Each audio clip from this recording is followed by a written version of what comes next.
Located on 3 large lots in the Heritage Hills neighborhood is the historic Overholster Mansion. Built in 1902 and 1903, the 11,700 square foot Chateauesse-style house was home to Henry Overholster, considered the father of Oklahoma City, and his young wife, Anna Murphy Overholster. The Overholsters had 2 children, Henry Samuel, who only lived 8 months, and their pride and joy, their daughter, Henry Ione. Mr. Overholster died in the home in 1915, and his wake was held in the front parlor. Mrs. Overholster continued to live in the mansion until her death in 1940. Henry Ione married David J. Perry, and the house was deeded to them. Henry Ione passed away at the age of 54 years, never having children. Mr. Perry sold the house and all its contents to the Oklahoma Historical Society in 1972. The house, a tribute to the spirit of the 1889ers, remains just as it was when the Overholsters resided there. This 20-room Victorian mansion is also home to some eerie occurrences. My name is Lisa Escalon. I'm the museum coordinator here at the Overholster Mansion. When there's one of them in the house, room, wherever you may be, you just have that feeling. It's, you don't see anybody, but you just feel like they're there. I've heard my name called, and it's always a woman. She has a mature voice, and it's always when I've been in the middle of doing things, and it's just, Lisa, and it's so plain that I answer, and I'm like, yeah, and there's nobody here.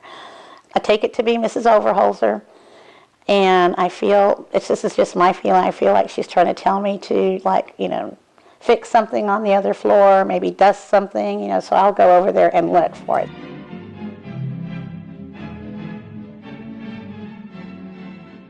You'll smell roses in the house. That was Mrs. Overholster's favorite flower.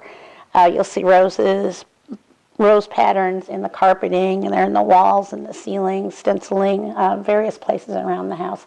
I had burned a CD of songs from the 20s, early 1900s, because the time frame of this house. So I just turned on the CD, and all around the CD player, all of a sudden you smelt roses, as if somebody was standing there taking in this music out of this probably strange box, that has sound coming out of, very unlike the Victrolas and music boxes that are here.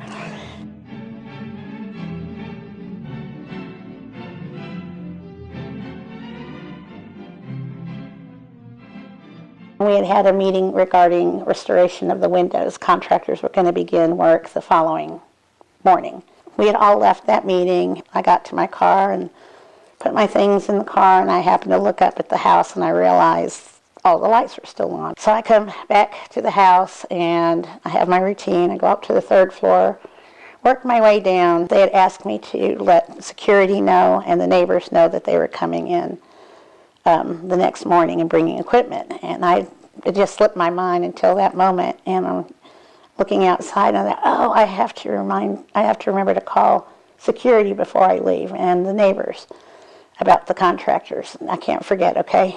And actually talking to myself, turn off the wall sconce, and right behind me, in my ear, this girl just comes right up to me. I can just feel it in my space, and she says, okay, a very high pitch with a lilt, very playful, like she meant to get a rise out of me. I look out the windows, I jump over the rope, I look back and forth down the hallway, and there was nobody there.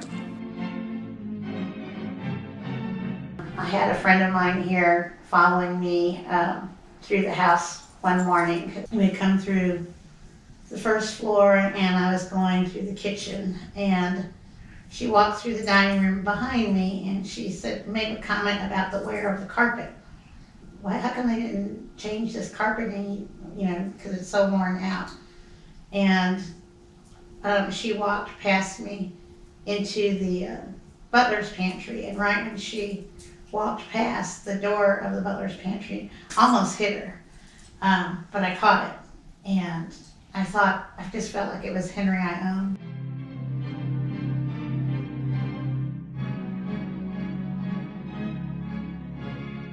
I was giving a tour to 8 to 10 people.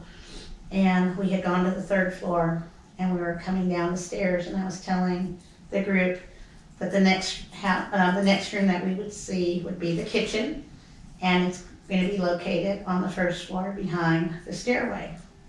And I'm telling the group that as we're coming down between the 3rd floor and the 2nd floor. And I was coming down telling them about the kitchen that we're going to see, and as I was walking down, I saw this lady walking into the master bedroom. And she had the Gibson girl hairdo. She was very pretty. She had her hands together, and as she was walking to the door of that master bedroom, towards that door, and she was fixated on that chandelier.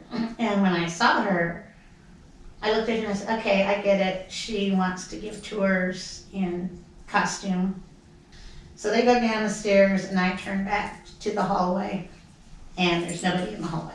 You know, nobody mentioned a thing about her.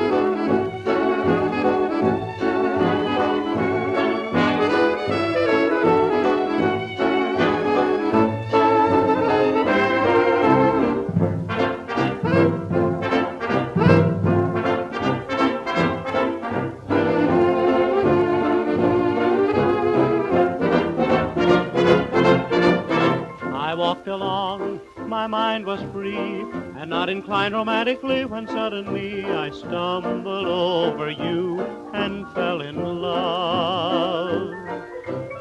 Our glances met, my heart stood still. I never knew that dreams came true, my dear, until I stumbled over you and fell in love.